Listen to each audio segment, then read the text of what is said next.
A primeira leitura de hoje narra a morte de Moisés.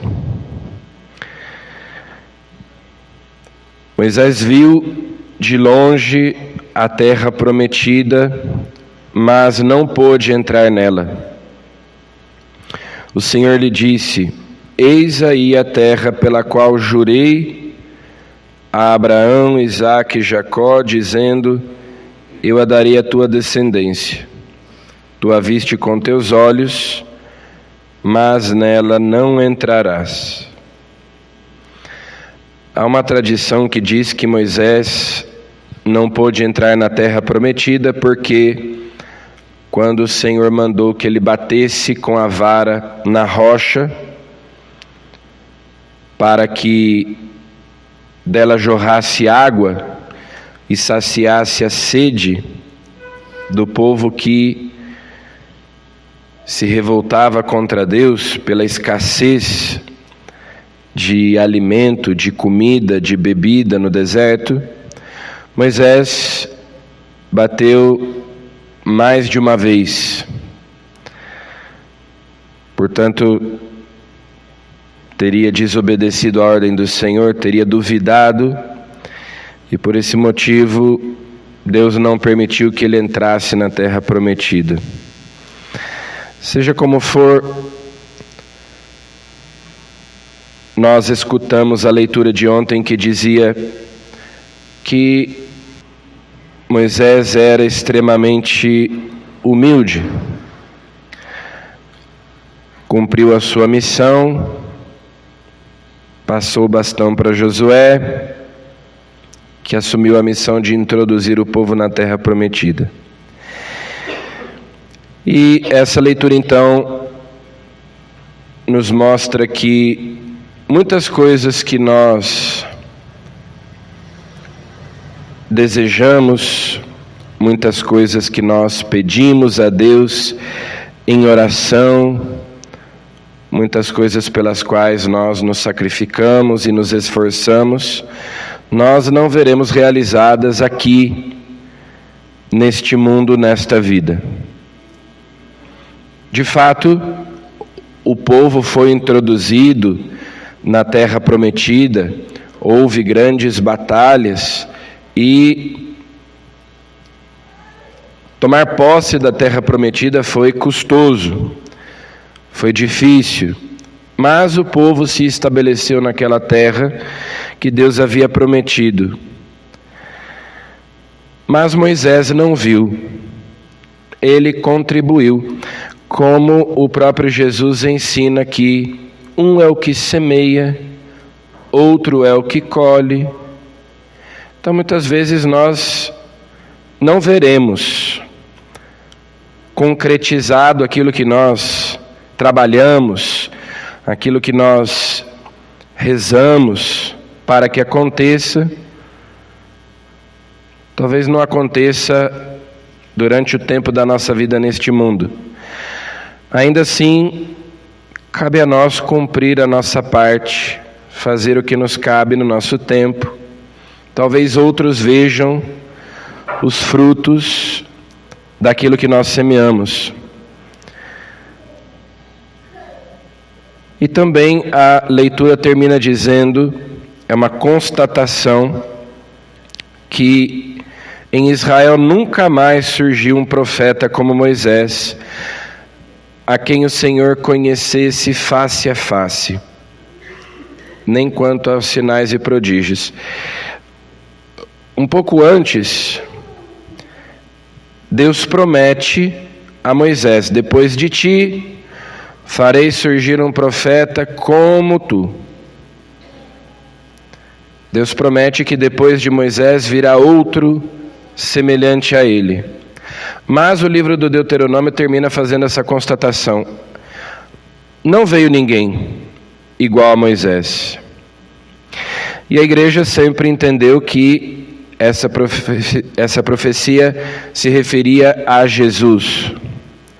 Por isso os evangelhos, especialmente o evangelho de São Mateus, mostram que Jesus é o novo Moisés. Essa promessa se cumpre em Jesus.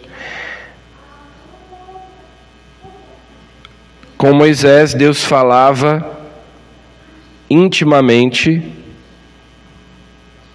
Moisés conhecia o Senhor face a face. Jesus, mais ainda do que isso. Jesus é o próprio Filho de Deus que se fez homem. Como diz lá o início do Evangelho de São João, ninguém jamais viu Deus. O Filho único que está no seio do Pai foi quem o revelou a nós. Então essa constatação: em Israel nunca mais apareceu um profeta como Moisés. Embora depois de Moisés tenha havido tantos profetas, mas não um que conhecesse o Senhor face a face,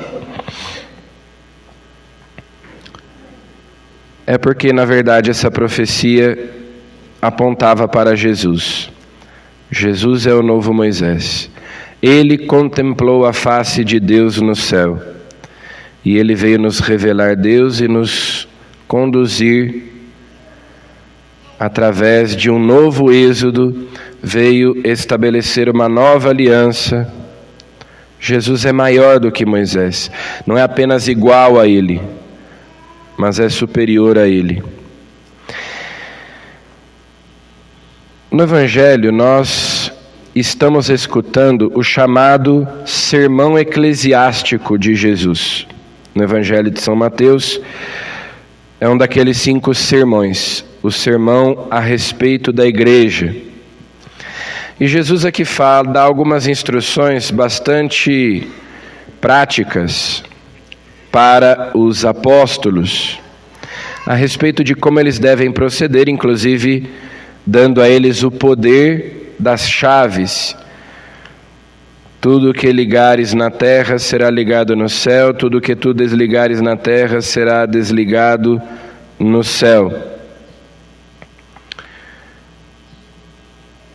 Jesus aqui se refere ao poder que a igreja tem de perdoar os pecados, porque antes ele fala justamente sobre alguém que está no pecado. Se o teu irmão pecar contra ti, corrige-o a sós em particular. Senão, chama 2 testemunhas. Se não te ouvir, a questão deve ser levada à igreja. Se nem mesmo a igreja ele ouvir, seja tratado como se fosse um pagão. Então são orientações muito práticas que Jesus dá a respeito de como nós devemos buscar a conversão. Se o teu irmão pecar, corrige-o, ou seja, é a correção fraterna. A gente não sai difamando a pessoa por aí, né? Mas fala com ela pessoalmente, busca a conversão daquela pessoa, a correção fraterna movida pela caridade. E assim a gente busca a salvação daquela pessoa. Se ele te ouvir, tu ganhaste o teu irmão.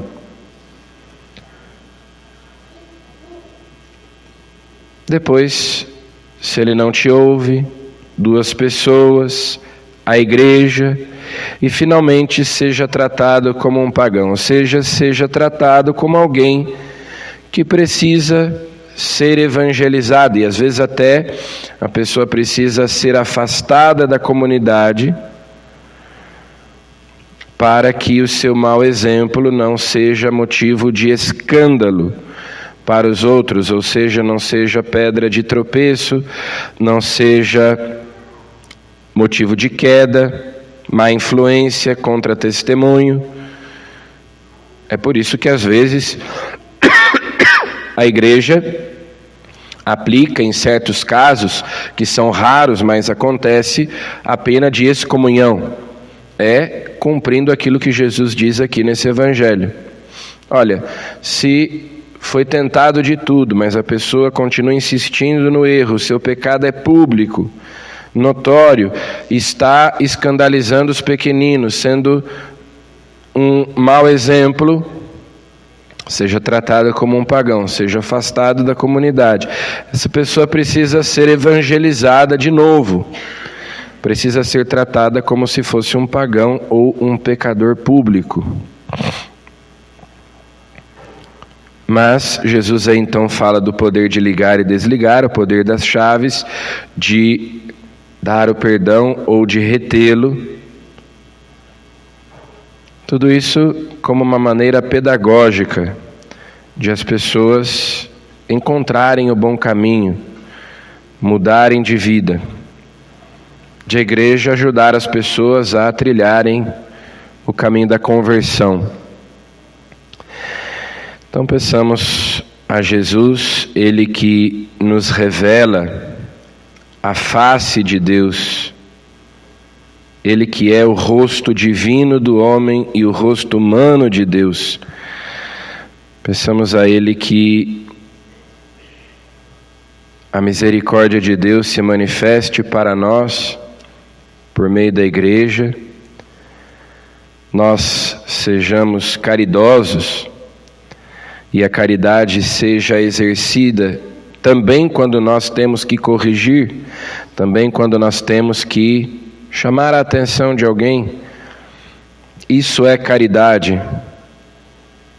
Se eu vejo que o meu irmão está caminhando na direção de um precipício, eu devo alertá-lo, eu devo orientá-lo.